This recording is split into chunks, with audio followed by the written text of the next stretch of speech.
James Cameron did an incredible job with the Avatar films, but he's also the same guy that did True Lies.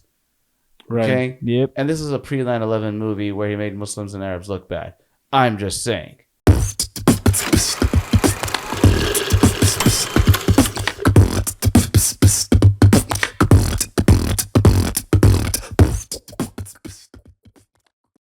Assalamu alaikum, everybody. Peace be upon you all, and welcome to another episode of Real Talk Deen and Dunya. I am one of your hosts, Mustafa Talib. And I'm one of your hosts, Abdulrahman Talib. And I'm one of your hosts, Ayman Talib. And as you can see, Free Palestine. Well, we yeah, are actually always going to and be, forever. as of this recording, we are trying to catch the trend of what's been happening lately in mainstream media. In the movies. People are talking about in regards to what they're seeing in the movies right now. Yeah. Right now, it is Zootopia 2. Yeah. At the time of this recording, everybody and their mother is talking about how Zootopia 2 is... Talking about... Oh my God, they're talking about Gaza. They're talking about the Palestinian people. Alhamdulillah. And how they were exiled from their land. And how they're trying to get it back. And that there was a multi-layered conspiracy to do everything. I'm like, guys, take 3 steps back. It's an animated movie.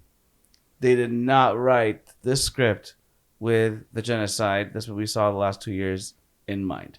This has been in the works for much, much longer. You don't think that they were planning this? No, I think that the story is very universal and that this is another case of art imitating life. People see what they... Almost like people see what they want to see almost. Yes. Because they relate to it in some way, shape, or form. Yes. And they apply to the story in their life. That is not to discount that what they saw on the screen, what I saw on the screen when I watched it I was like, oh my God, this is totally Palestine, right? But the story is universal. Can we spoil the actual... I mean, it's...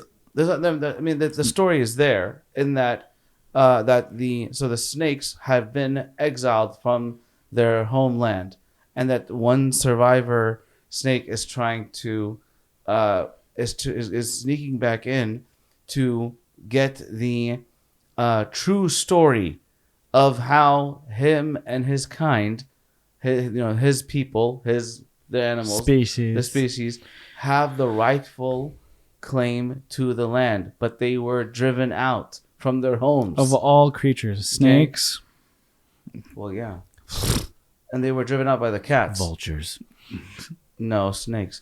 And they were but they were driven out by the cats who were profiting from this. I mean, they got their not just money, but their power from doing this. So again, sound familiar? Too much on their spout. Yeah, again, this is art imitating life, because this is what humans have been doing over and over and over again.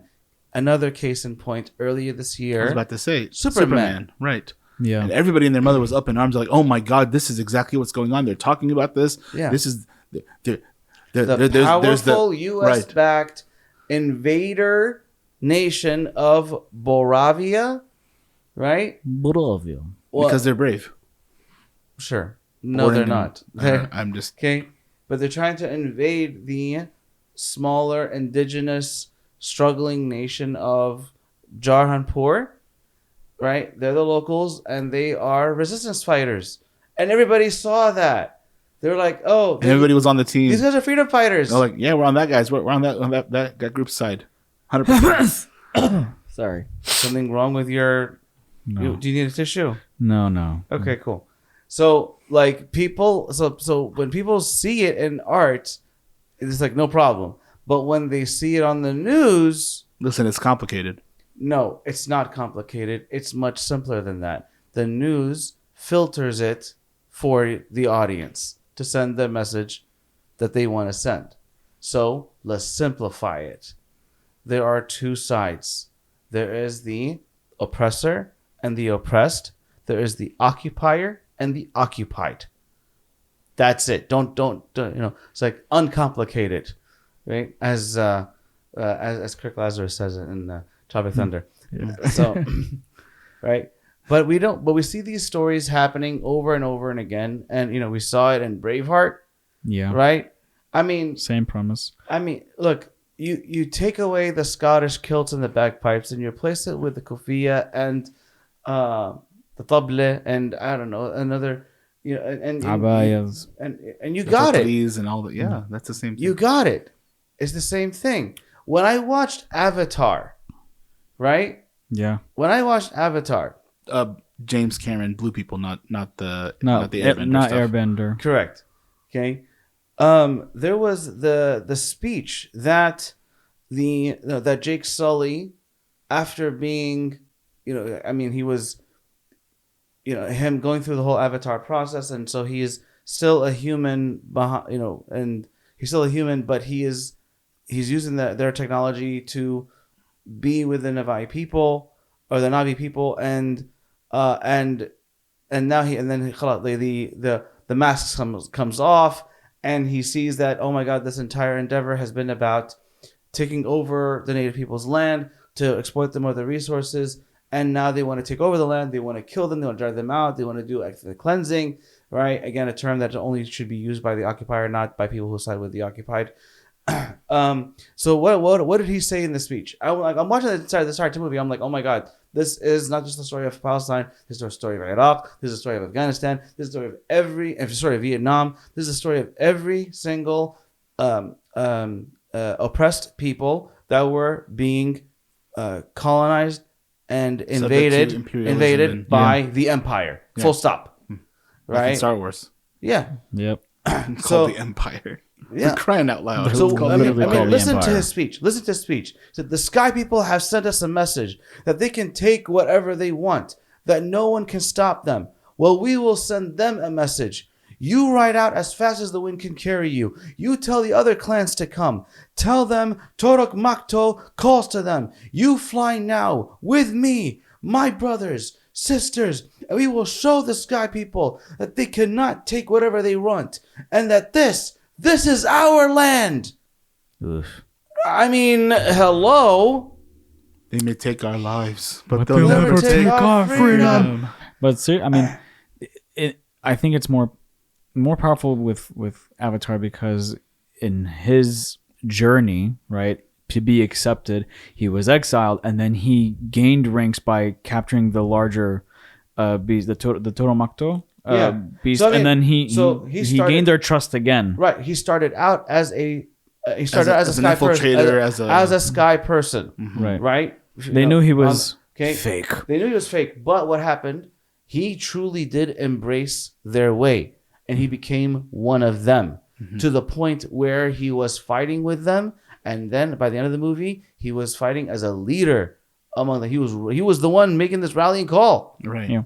Okay, He was rose in calling them ranks. to battle. I mean, this is serious business. Yeah. Okay, so and he Found was love. against the people he started out with. Mm-hmm. Okay, why? Because as simple as the oppressor, the oppressed, the colonizer, the colonized, the invader, the native, the empire, the locals. It doesn't get simpler than that. So we can see these stories universally told through, in different movies. And by the way, I want to just point something out here. James Cameron did an incredible job with the Avatar films, but he's also the same guy that did True Lies.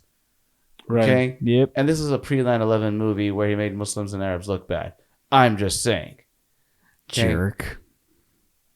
So, but again, people grow. I don't know where he is on the issue today, but he had that conversation with George Lucas about the Empire, for Star Wars. for Yeah. Star Wars. Yeah, we talked about it and before he on the show. specifically said, well, we just call them terrorists today. Mujahideen. We call, but they were Mujahideen. They were this. They were that. Yeah. They were the Right. Viet Cong. They were Right. So it's like we need to be able to recognize it when we see it in real life.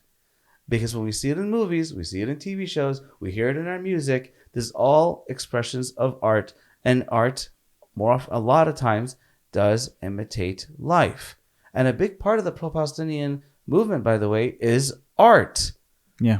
They're huge on it. Palestinians are huge on art, right? In poetry, in dance, in song, everything. Right? You better believe it. Like, that's how truly the spirit of the resistance does continue, it is through Art is their the song, biggest part of the culture. through the arts. You better believe it. Mhm. Right? As is with every other struggle against oppression has always been throughout human history. Because that we is talk about the existence is resistance, and part of existing is to have this channel of expressing yourself. Yes. in Art various is ways. art is Right. resistance. Right.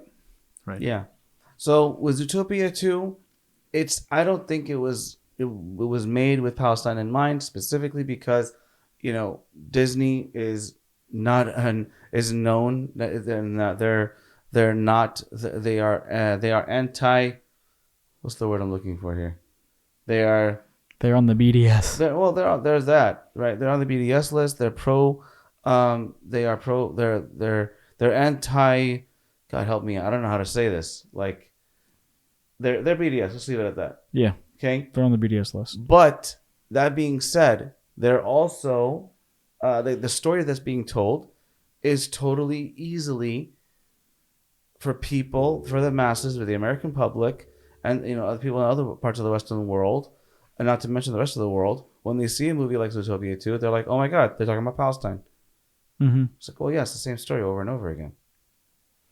Right. In the future, though, I mean, God forbid there's no other event like what's happening in Gaza and other parts of the world as well, that whoever watches Zootopia 2 would relate it to that instead.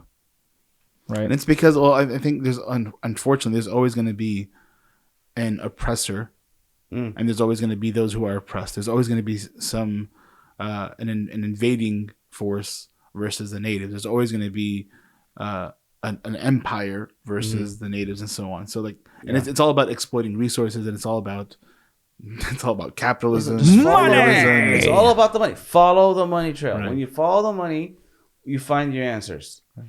So we said our piece. I think there's something to keep in mind is just that we're gonna see art imitating life and life imitating art, and we're gonna see what we want to see. Right. And I think that's a really important thing. That's a really, really important takeaway from all this is that you will see what you want to see within this. Right. Whether it was Superman earlier this year, whether it's Zootopia 2 now, whether it's the next thing that comes, the next Avatar. Right. Who knows? And we're gonna see a story that we can relate to because we see a version of that story being played out in real time. And it's all about can we make the connection between those things? And really what it comes down to is how is that going to affect us? Is it going to move us to do something, to voice our opinion, to call our representatives whenever we see things like injustices being carried out and so on? 100%. And with that, we're going to go ahead and end this episode. I hope y'all enjoyed it. If y'all did, give it a thumbs up and don't forget to subscribe. Make sure you comment Free Palestine down below. I'm one of your hosts, Mustafa Talib. I'm one of your hosts, Abdurrahman Talib. And I'm one of your hosts, Ayman Talib. And we'll see you guys in the next one. Assalamu alaikum. Peace be upon you all.